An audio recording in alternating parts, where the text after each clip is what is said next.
Preview. Hello and welcome to Beyond the Buzzer. We have a familiar face back. He's off work. Cool. Cam's back. How you Good to doing? be here. We have Chris Spar. You saw him last episode in the 1.0 mock. Gave us some draft insight. But today we're going to be shaking it up. If you look at Cam's background, it's showing the Atlantic Division in the Eastern Conference. We're going to do a top 12 players, top 5 players in each team. It's going to be cool. It's different. Something to do while we're all at home. Chris Spar has a Mellow jersey, so I hope to see an appearance from him in your list at some point. You most certainly will. Big Mellow guy up here in New York, represent.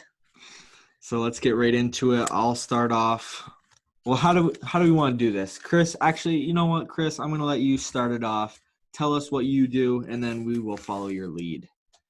All right. I have a top 12 list of everyone that has ever played in the Atlantic Division. Mello is making an appearance on that list, being that he's one of the best scorers of all time. Spent 7 seasons with the Knicks, but he's not going to kick off my list. I'm actually going to start from the bottom and go with number 12. I have Pat Ewing at number 12 on my list. Wow, that's high.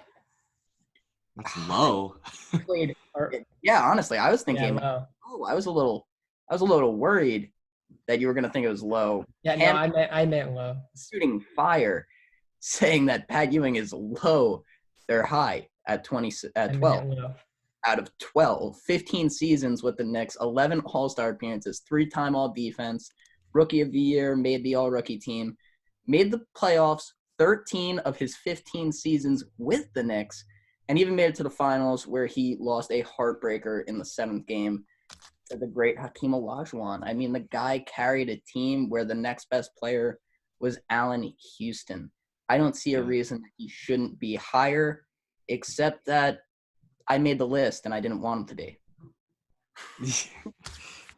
Yeah, the conspiracy around him with the 1980 draft? Is that when he came in? No, it was the 84. It was when the league was on the decline. Nobody was watching basketball that much. It was kind of boring. I mean, he tore it up in Georgetown. He was the last Knicks first overall pick. Yeah, it wasn't. I don't know. What's it called? They messed up the draft order on purpose. That's what the conspiracy is. So the Knicks got the number 1 pick. So Patrick Ewing, the best college player at the time, would go to the big city and, create revenue for the NBA. Well, spent 15 of his 17 seasons there and got a lot of love. I mean, why not? He went to the playoffs 13 times and only made it to the finals once. It was a tragic way to do it. But it's Michael Jordan, bro. Yeah, no. And the year that Michael Jordan was out, he got there. And Hakeem Olajuwon, my dad has stories for days about watching that. He was driving to Florida, listening to it on the radio, Game 6, and it got interrupted by O.J. Simpson's infamous Bronco chase, and he went nuts because all he wanted to do was listen to the game. It was great. Yeah. But if no one has any complaints outside of him being perhaps a little low, I'll move on to number 11, and this is one. I didn't get to watch a lot of these guys play because it's very unfortunate. I know a lot of them were pre-2000, so I didn't get to see a lot of them play. But I have Bill Walton at number 11, and I know he won his MVP with the Portland Trail Blazers, but in 1985 he was the 6th man of the year and won a championship with Larry Bird coming off the bench. He only spent 2 seasons with the Celtics, but his injury-riddled career was capped off by 2 great runs alongside Larry Bird and Kevin McHale, and I feel like he's a very willing participant on that list. The guy was just an all-around beast on the boards and the paint. That guy might be the definition of a paint beast in the 90s. Excuse me. Yeah, and all the big men were paint beasts. Now they're all soft nowadays, and the whole league's soft nowadays after watching the Michael Jordan documentary. And that man got hit every game, and he played all 82 games when he was 40. and that like determines like load management nowadays. All players being soft. Right. Cam, I think you're getting a little off track. We're not talking about Michael. I'm just saying it was a lot different. He's just a fanboy. Big Bill Walton. He was great. In his 2 All-Star seasons with the Trailblazers, in his first All-Star season, led the league in boards per game and blocks, and then his next year won the MVP and a championship. I think that those 2 years were his best, but it's undeniable the impact he had in that championship that he won in 1985. So, he was a caveman too. He had a headband. He had like a tennis haircut. It was full beard everywhere. Guy was hairy. his flow paved the way for Dirks. He was a hippie playing basketball, pretty much. Basically, yes. That's Real flower child. Yeah. Unforgettable when he threw his shoe in the air mid-game. No idea why, but it was legendary. And the guy is so goofy. He's broadcasting now, and he's just one He wears of a kind tie-dye. He wears tie-dye broadcaster. shirts. He doesn't even wear a suit. He does just not care. He's great. the legendary personality. Very. But let's go to number 10, where I have Vince Carter, the fly man dunk artist at Which number one? 10. Nets, Vince Carter, or the Raptors, Vince Carter? I'm sure he's Or played both. for all of these teams. He played 15 seasons on 3 different teams. I feel like there was way more teams than that. 15 seasons on 3 different teams in the Atlantic. Yeah. Oh, okay. Most infamously, he was a Raptor. He had 8 All-Stars. He had 8 All-Stars on 2 different teams, 6 with the Raptors, 2 with the Nets. Mm-hmm. He was the Rookie of the Year and made the All-Rookie team. And, Dunk contest. there's Probably notable accolades outside of those. But he was just a beast. He was a monster scorer. He was a 2-way guard. He could hit threes. He was a mid-range specialist. And just a master finisher. And he's probably one of the best. as far as the talent goes, I think 10 is fitting. I think perhaps Pat Ewing could probably jump him as far as accolades are concerned. But if we're talking all-around talent, I think Vince Carter was just a monster. Fun to watch. He's good. He's not Hall of Fame. He's not going to be in the he's- Hall of Fame. Are you kidding me? I don't think his stats are that. Just because he didn't win an NBA championship does not mean he can't be. I said his stats. I don't think. I don't know. I don't think he's going to get there. He is a Hall of very good player. But as far as longevity goes, he's probably going to make it into the Hall of Fame. The NBA Hall of Fame is a tad more exclusive than the NFL Hall of Fame. You do need to have the accolades in most cases. That being said, I'm expecting Carmelo Anthony, who perhaps might not be a champion or even made a finals appearance. I think he could find himself in the Hall of Fame. Hold up. Cool. Can I bring up his stats real quick? Vince Carter just saying that you don't think his stats were that great, Landon. His stats were great. Landon said that. You said they were not that great. I said they're not that great. Oh, Yeah. you said they're not that great. Okay, hold up. Let me bring it up. Let's look from. Okay, so his second year in the league, in his rookie year, he averaged 19 points a game. Second year jumped up to 27. Third year went to 29, and then in that span of the next 4 to 5 years after that, he averaged over 25 points a game. I don't know what you can do that's better than that, scoring wise. That is true. Those were good numbers. I'm gonna be honest. I didn't look. No, for the next after 9-10 years after that, the only time he's been averaging under 10 double digits is the past like 5 or 6 years when he's not really playing much. So My goodness, it's such a heated debate over dude, best player. I'm just bringing up the facts because you can't say his stats don't prove that. I guess his flashiness from like all his nice dunks and his that dunk in when he was in the Olympics where he literally dunked over that guy. I guess it just takes away from his. I don't know.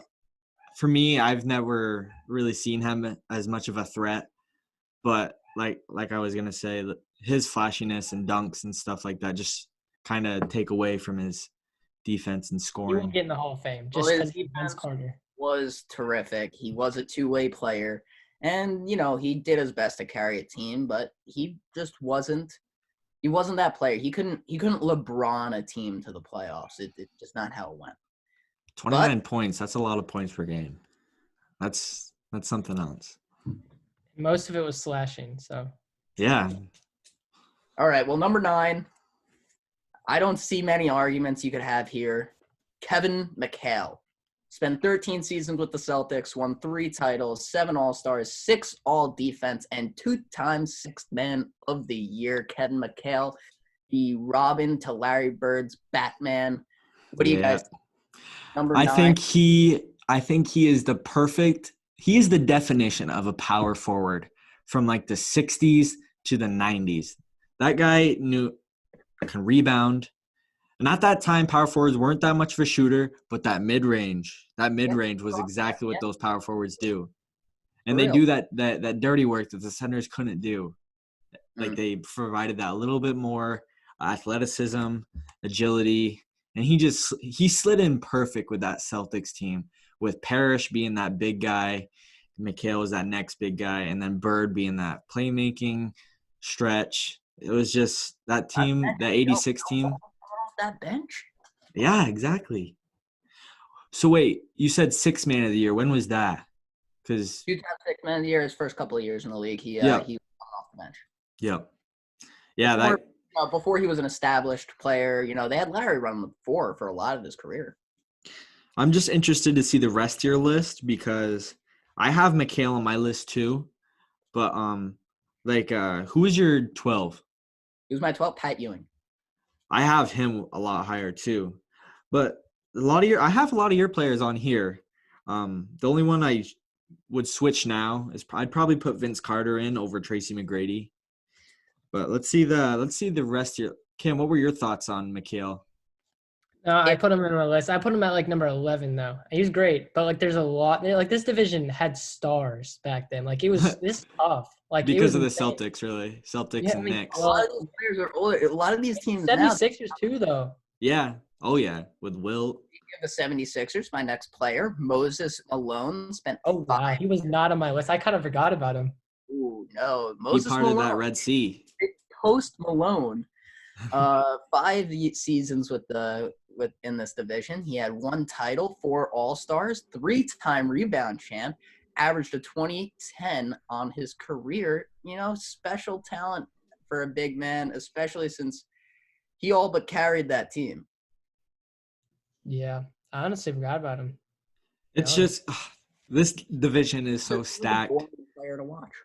Yes, very. I'm not going to deny it. He was. I definitely scouted his highlights because there were people that I perhaps wanted over him. And I'm like, well, he has undeniable credit to his play. He's just not exciting. I think watching the Nuggets play now, there's so much grit grind post work that you don't care about. Yeah, he was your Warriors. Your typical center. Sit under there, grab those rebounds, get those putback dunks, those putback points. That's all he did. In 5 seasons with this team, 3-time rebound champ and averaged a 2010 career slash. He was great. 4-time All-Star, but wasn't exciting. So forgettable, like you said. And we're sticking with the Sixers, going to number 7, Allen Iverson. Spent 12 seasons there, 9 All-Stars, 1 MVP, 4-time scoring champ, 3-time steals champ. Guys, thoughts? Is he supposed to be higher? I think he would be a little bit higher. I had him at 6. I have him as my starting shooting guard on my Atlantic squad. But like you said, that 4-time scoring champ, that's lethal. He averaged 30 points in 5 seasons. So I think it might have been a Kobe that took 1 scoring title away from him. But when he made the finals, I forget what year he made the finals, but when he made the finals. So I didn't have that. Are you sure? I think he made it with the Sixers. And then Kobe beat him. The Kobe Lakers beat him with Shaq and stuff. Yeah, you might be right there. Oh, no. I'm thinking of he made the conference championship with Melo and JR when he was infamously drinking in the bar at halftime of game 4 or 5. It was just he was so much fun. He was I get just that such back. And they fun smoked player. cigs at halftime, man. Yeah, the coaches gave him the cigarettes, as Michael Jordan said. Yeah. But anyway, when he made the finals with the Sixers, he led the playoffs in points, assists, steals, free throws attempted, minutes per game or minutes played, field goals attempted and made, and three-pointers attempted. Speaking of his scoring, you just put a thought in my mind, and I had to quickly put together a nice little 5 list. He's arguably my 4th or 5th most unguardable player ever. Like, I'm thinking about it in my head. The only ones I could really put above him, maybe James Harden, who I think is very similar, maybe a little taller, gives him a slight advantage. Jordan, Curry, and Kyrie. They're all modern players with the exception of Jordan, and it's just he was special, man. AI was so much I will fun. tell you what, you definitely made that list on the fly. You Because definitely you forgot about Kobe I was Bryant. thinking That man guard. was I was unstoppable. thinking guards. If you want to talk about big men too, What about AI. Kobe? You left out Kobe. No, I didn't leave him out. Definitely came to mind. I just think that I would rather He's guard unguardable. Kobe. I'd rather guard Kobe than Allen Iverson. I don't feel like falling down. Yeah. Kobe had that post. I don't want to get stepped over like He had that little Garrison hook, and it's unguardable. Oh my God. Like Kobe's Alright. fadeaway, man. Regardless, number 6, we have another fly man here with Julius Irving. Thank Dr. you. J, Thank 11 you. seasons, 1 championship, 11 All-Stars, and He's in 1 my top 5. MVP. I think let me say something real quick. With the exception of Oscar Robinson, he kind of made basketball like the way it is today. Flashy slashers, up and under, his famous thing behind the backboard. But yeah, he kind of took the NBA to the next step. After he was able to get out of the ABA, of course. Exactly. Yeah.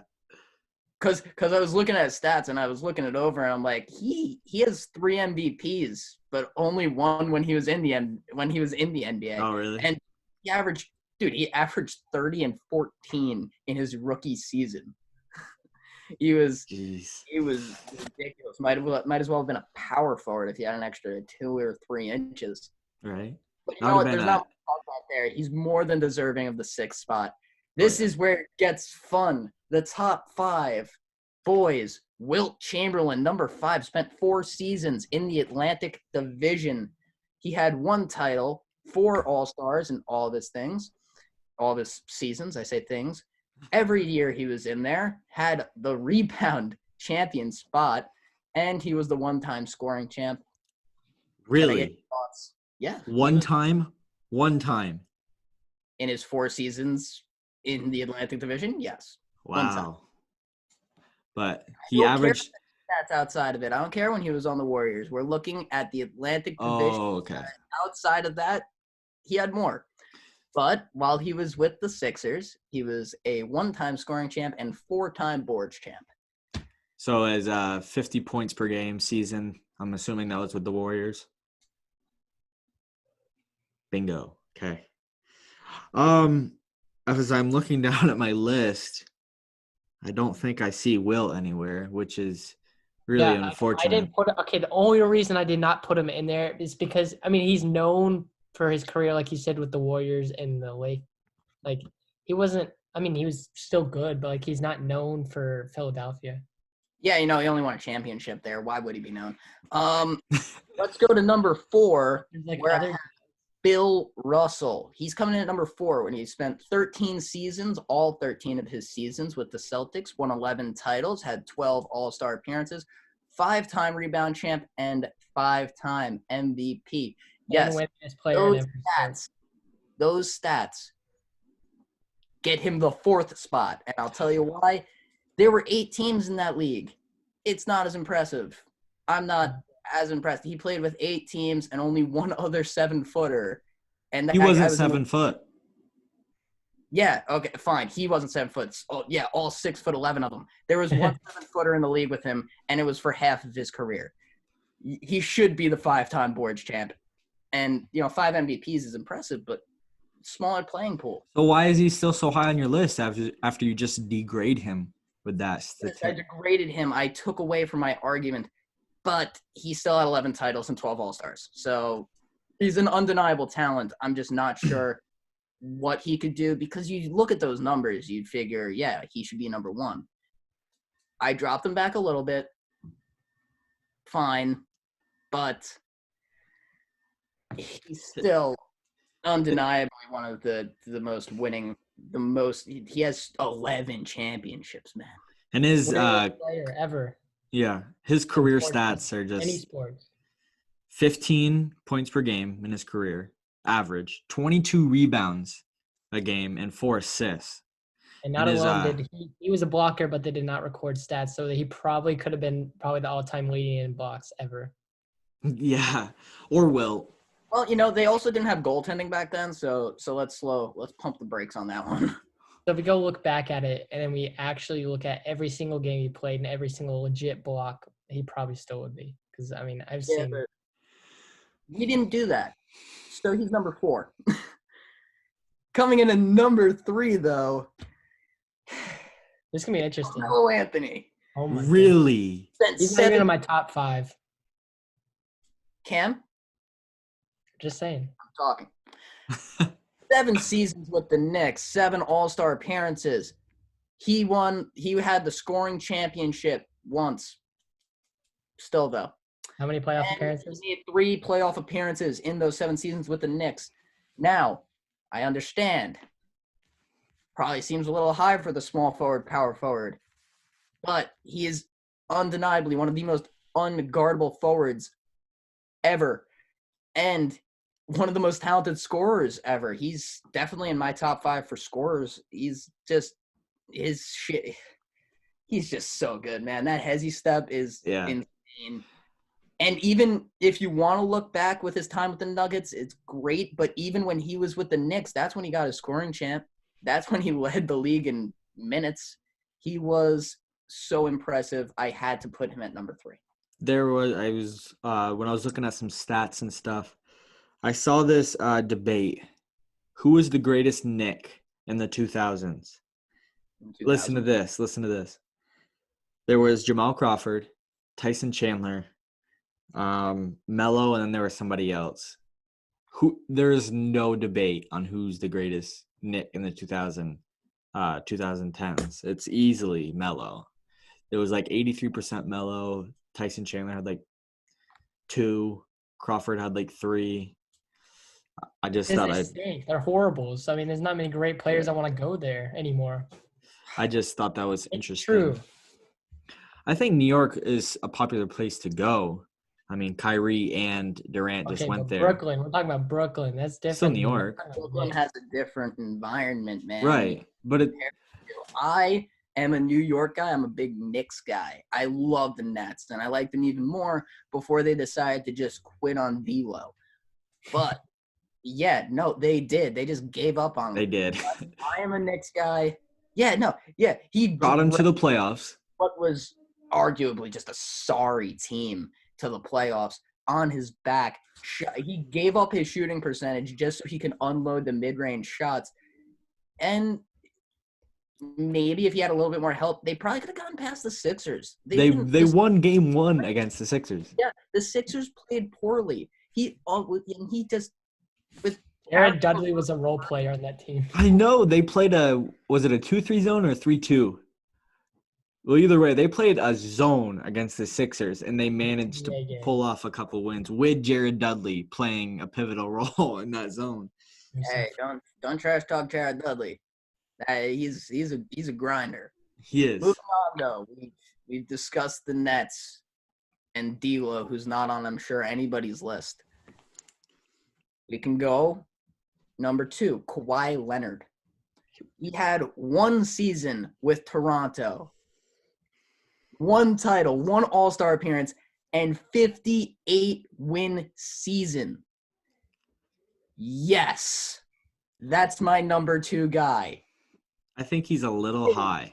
I can't wait to tell you how my list goes because mine's totally different. Good. I'm sure I'll disagree with most of it. Okay. I don't want our list to be the same. I mean, my list is unique. I'm sure you all. Was there ever a question of who number one in this division was going to be? Larry Legend. 13 seasons, 3 titles, 12 All-Stars, 3 MVPs, a career slash of 24, 10, and 6. And he's a member of the 40, 50, 90 club. 50, Nice. 50, 40, 90 club. This guy is spectacular. One of the best power forwards of all time. Small forward, power forward, forward. He's a combo forward. He does it all. Larry Legend. And he made the all-defense team a few times. I forgot to mention that in my jotting notes, but he did. He's a fantastic defender. Played both sides of the ball. I think this Larry Legend, there's this one nickname on the Basketball Reference I saw. The Hick from freaking Lick. That's what they called him. Yeah, he came out of nowhere like that. Yeah, I don't even know what that means. Honestly, I tried looking it up. It was just a crossword puzzle answer. I thought this was a cool stat. He averaged 40 minutes per game in the 87 season, 1987. That is insane.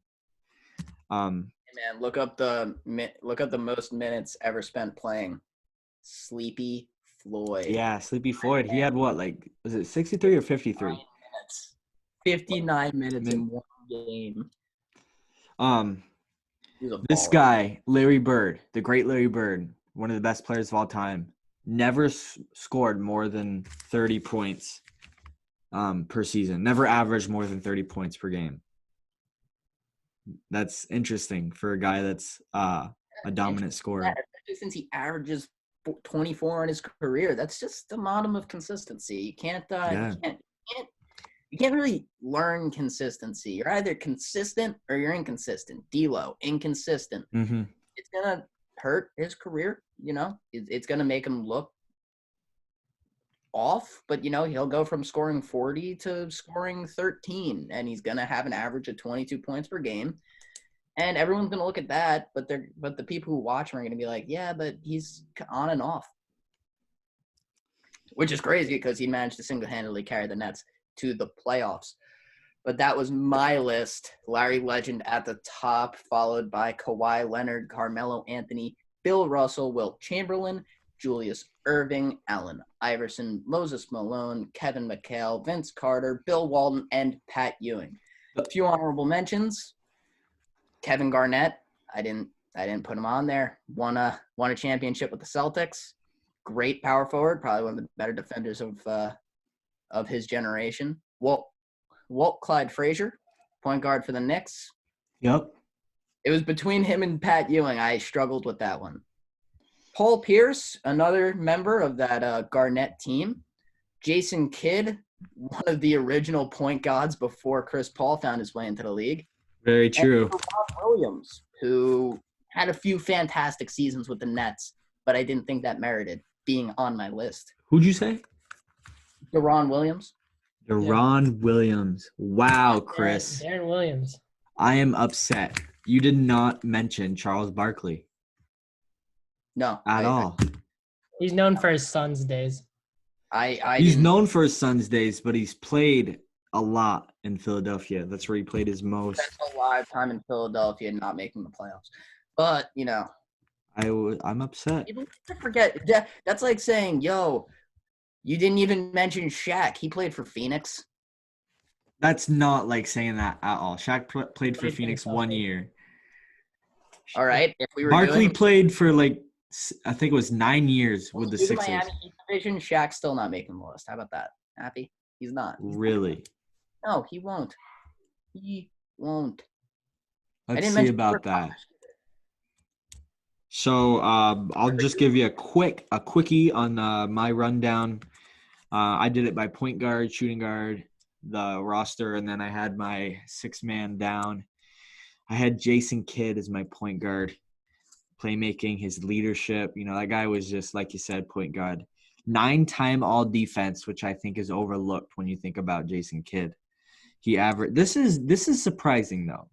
13, 6, and 9 is his career average.